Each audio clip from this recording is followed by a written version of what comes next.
จาตุมหาราชิกาสวรรค์แม่นฟ้าเขตกำวิมานทิดอุดรบนเนา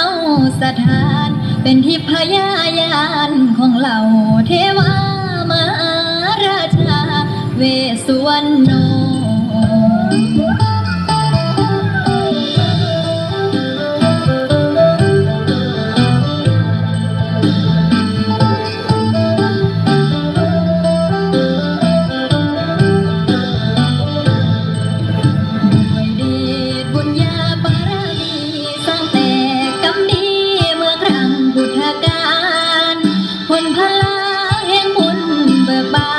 บำเพ็ญศีลทานและภาวนาได้เป็นจอมเทวาในชั้นจาตุมหมู่มวลเพชรพีทั้งปวงอยู่ในเขตพวงคำยานลิธีเงินคำนั้นก็มากมีดุจดังเศรษฐีคือนามสมญาจอมเทพดาจาตุโลกบาล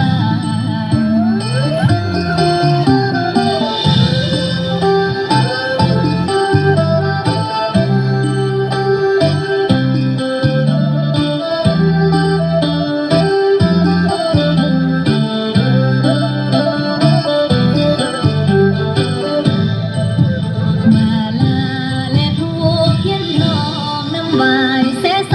งขอบารมีเวสสุวรรณพ่อจงปราณี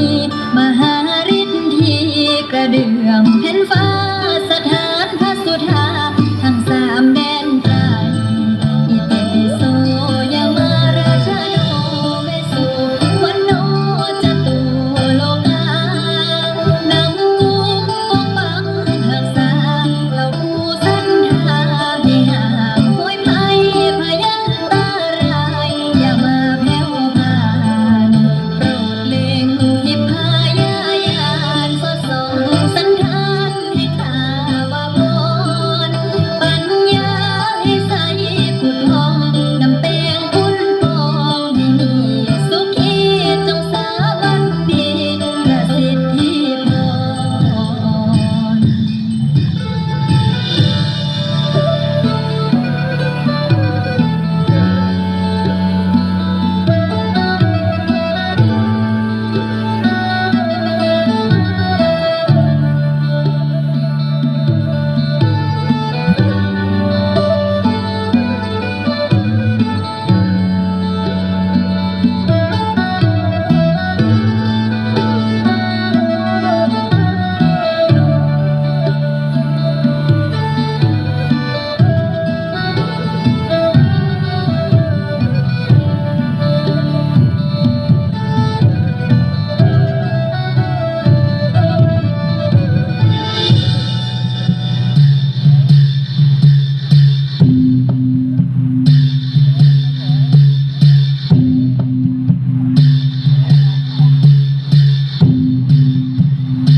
นำน้อมกินหอดเมืองโฮ